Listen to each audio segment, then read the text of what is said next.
শাকিব খানের সিনেমার গানের রেকর্ড ভিউয়ার্স বাংলার ইতিহাসে এই প্রথম মেগাস্টার শাকিব খানের সিনেমার গানে রেকর্ড, বড় ধরনের একটা রেকর্ড। তো ভিউয়ার্স অবশ্যই আপনার বিস্তারিত জানতে হলে লাইক দিয়ে সম্পূর্ণ ভিডিওটা দেখতে থাকেন, চ্যানেলে নতুন হলে সাবস্ক্রাইব করবেন। তো চলেন ভিডিওটা শুরু করা যাক। ভিউয়ার্স বাংলা সিনেমা ইন্ডাস্ট্রিতে মেগাস্টার শাকিব খানের সিনেমার গানে যে রেকর্ড, এটা অবশ্যই শাকিব খানকে দিয়ে সম্ভব। তো এটা অন্য কেউ করতে পারবে না। হাই ভিউয়ার্স, মেগাস্টার শাকিব খানের গানে সর্বোচ্চ ভিউ পাওয়া দুইটি গান। তো অবশ্যই আপনাদেরকে বলবো, বাংলা সিনেমার ইতিহাসে প্রথম শাকিব খানই তার গানের ভিউ কিন্তু সর্বোচ্চ ভিউ। বাংলা সিনেমার ইতিহাসে শাকিব খানের সিনেমার গানে সর্বোচ্চ ভিউ পাওয়া দুইটি গান, যে গানগুলো অবশ্যই টপ 1 এবং 2 এ রয়েছে। তো ভিউয়ার্স অবশ্যই এই গানগুলো অবশ্যই বাংলা সিনেমার ইতিহাসে 1 নম্বরে এবং 2 নম্বরে জায়গা করে নিয়েছে। তো অবশ্যই আমি আপনাদেরকে বলি কোন গানগুলি। তো ভিউয়ার্স অবশ্যই শাকিব খানের সর্বোচ্চ ভিউ পাওয়া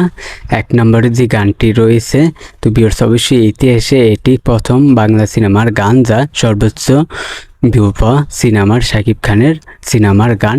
তো এই গানটি হলো অবশ্যই দুষ্ট কোকিল। হাই ভিউয়ার্স, এটা তুফান সিনেমার গান। তো এই গানের ভিউ হলো গাইস, এই দুষ্ট কোকিল গানের ভিউ হলো 276 million view. Hi viewers, 276 million view কিন্তু ছাড়িয়ে গেছে এই গানটি, তুফান সিনেমার এই গানটি। তারপর ভিউয়ার্স অবশ্যই শাকিব খানের 2 নম্বরে যে গানটি রয়েছে সর্বোচ্চ ভিউ পাওয়া, এই গানটি হলো লাগে ওরা ধুরা। হাই ভিউয়ার্স, লাগে ওরা ধুরা গানটি এটি 2 নম্বরে রয়েছে সর্বোচ্চ ভিউ পাওয়া। তো এই গানের ভিউজ হলো 248 million view. Hi viewers, 248 million view.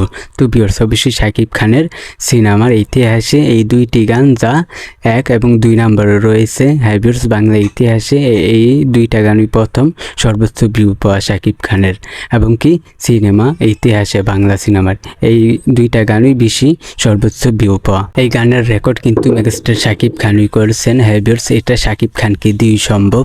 তো ভিউয়ার্স এই বিষয়টা আমি আপনাদেরকে জানিয়ে দিলাম। তো অবশ্যই আপনারা কমেন্টে বলবেন এই দুইটা গানের মধ্যে আপনাদের কোন গানটা ভালো লাগে। তো ভিউয়ার্স ভিডিওটা ভালো লাগলে অবশ্যই চ্যানেলটিকে সাবস্ক্রাইব করবেন। আজকের ভিডিও পর্যন্ত, পরের ভিডিওর জন্য সবাই অপেক্ষা করতে থাকে।